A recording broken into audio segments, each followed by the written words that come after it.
এটা যুগ শেষ হৈ গ'ল।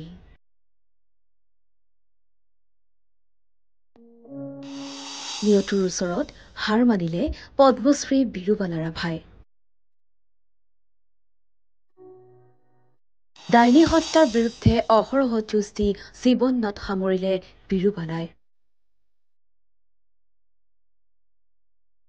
চিৰদিনলৈ শুই পৰিল বিৰুবালা ৰাভাই। দীৰ্ঘদিনে কৰ্কট ৰোগৰ সৈতে যুঁজি আজি গুৱাহাটী চিকিৎসা মহাবিদ্যালয় হাস্পতালত জীৱন নাট সামৰিলে বিৰুবালা ৰাভাই। খাদ্যনলীৰ কেঞ্চাৰ ৰোগত আক্ৰান্ত হৈ যোৱা 22 এপ্ৰিলৰ পৰা GMCHৰ টেষ্ট কেঞ্চাৰ ইনষ্টিটিউটত চিকিৎসাধীন হৈ আছিল বিৰুবালা ৰাভা। পুৱা 9:23 চিকিৎসকে আনুষ্ঠানিকভাৱে জনায় এই দুখজনক খবৰটো। 1954 চনত গোৱালপাৰাৰ অসম মেঘালয় সীমান্তৰ ঠাকুৰবিলা নামৰ এখন ভিতৰুৱা গাঁৱৰ এটা কৃষক পৰিয়ালত জন্ম হৈছিল বিৰুবালা ৰাভাৰ। মাত্ৰ 5ম শ্ৰেণীলৈকে অধ্যয়ন কৰাৰ পিছতেই বিদ্যালয় এৰিবলগীয়া হৈছিল বিৰুবালা ৰাভাই। সময় তেতিয়া 1985 চন। সামাজিকভাৱে বিবাহপাশত আবদ্ধ হোৱাৰ পিছত তেওঁলোকৰ কোলালৈ আহিছিল প্ৰথম সন্তান ধৰ্মেশ্বৰ। 5ম শ্ৰেণীলৈ উত্তীৰ্ণ হোৱাৰ পিছত হঠাতে অসুস্থ হৈ পৰিছিল ধৰ্মেশ্বৰ। স্নায়ু ৰোগত আক্ৰান্ত হৈ মাজে মাজে মূৰ্ছাও গৈছিল। চিকিৎসা বুলিবলৈ ওচৰত একোৱেই নাছিল।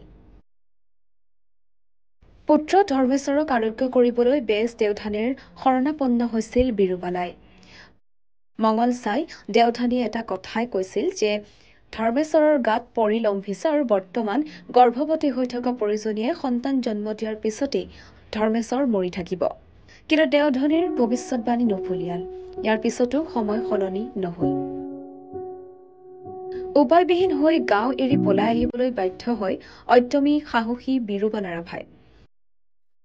সেইদিনাই পণ লৈছিল আমাৰ সমাজখন ডাইনী অন্ধবিশ্বাস মুক্ত কৰিবই লাগিব। 1999ৰ পৰা আৰম্ভ হৈছিল সেই অবিৰত সংগ্ৰাম। 5 গৰাকী মহিলা যুৱতীক ডাইনী সজাই শাস্তি বিহিবলৈ বিচাৰ বহিছিল। গোৱালপাৰা জিলাৰ লক্ষীপুৰৰ দান মন্দিৰৰ প্ৰাংগণত আয়োজিত ৰাজহুৱা সভাত যুক্তি দৰ্শাইছিল যে বেজ দেওধানী একোটা ভণ্ডামীহে। কিন্তু সেই সময়ত বিৰুবালাৰ যুক্তি শুনাৰ পৰিৱৰ্তে সমাজে এঘৰীয়াহে কৰিলে বিৰুবালা। অৱশ্যে অদ্যমী সাহসী সমাজৰ প্ৰকৃত যোদ্ধা বিৰুবালা ৰাভা থমকি নৰল। এইখনৰ পিছত সিখন গাঁৱলৈ গৈ কেতিয়াবা বহু দূৰ বাট অকলে খোজকাঢ়ি ডাইনী হত্যা অন্ধবিশ্বাসৰ বিৰুদ্ধে শক্তিশালী কণ্ঠেৰে যুঁজ দি গৈ থাকিল। এই সংগ্ৰামৰ পিছলৈ সহযোগ কৰিলে আধুনিক মনৰ এচাম দূৰদৰ্শী লোকে। এগৰাকী দুগৰাকী নহয় 35 গৰাকী ব্যক্তিৰ জীৱন ৰক্ষা কৰিলে বিৰুবালা ৰাভাই। 2012 চনত আনুষ্ঠানিকভাৱে জন্ম হয় মিছন বিৰুবালাৰ। বিৰুবালা ৰাভাৰ আদৰ্শৰে পৰিপুষ্ট মিছন বিৰুবালাৰ বৰ্তমান সদস্যৰ সংখ্যা 800ৰো অধিক। ইতিমধ্যে প্ৰায় শতাধিক সদস্য অসমৰ মুঠ 14খন জিলাত অন্ধবিশ্বাস অথবা ডাইনী সন্দৰ্ভত সজাগতা সভা কৰ্মশালা অনুষ্ঠিত কৰি সেৱা আগবঢ়াইছিল।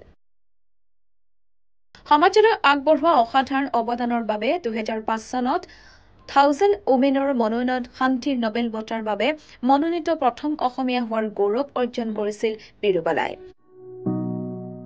2010 চনত ৰিলায়েন্স ইণ্ডাষ্ট্ৰীৰ পৰা ৰিয়েল হিৰোৰ খিতাপ, টাই আহোম যুৱ পৰিষদৰ পৰা বীৰাংগনা মূলাগাভৰি বঁটা, জয়মতী বঁটা, সমাজ প্ৰাণ সেৱা বঁটা আৰু গুৱাহাটী বিশ্ববিদ্যালয়ৰ পৰা PhD সন্মানেৰে বিভূষিত হৈছে বিৰুবালা ৰাভা। নগাঁৱৰ আনন্দৰাম ঢেকিয়াল ফুকন মহাবিদ্যালয়ত 2019 বৰ্ষত তেওঁলৈ আগবঢ়াইছিল আনন্দৰাম ঢেকিয়াল ফুকন বঁটা। 2015 চনত লাভ কৰিছিল উপেন্দ্ৰনাথ ব্ৰহ্ম ছলজাৰ অৱ হিউমেনিটি বঁটা। 2021 চনত ডাইনী হত্যাৰ বিৰুদ্ধে থিয় দিয়া বিৰুবালা ৰাভাক প্ৰদান কৰা হৈছিল পদ্মশ্ৰী বঁটা। আজি বিৰুবালা ৰাভা কেৱল এটা নাম নহয়, বিৰুবালা ৰাভা প্ৰতিগৰাকী মহিলাৰ বাবে স্বাভিমান, দৃঢ়মনা, মানৱদৰদী লোকৰ অনুপ্ৰেৰণা। বিৰুবালাৰ কায়িক মৃত্যু হলেও অসমীয়া কাহিনীও নাপাহৰে যুগান্তকাৰী অৱদান। News desk, Dhaka studio'.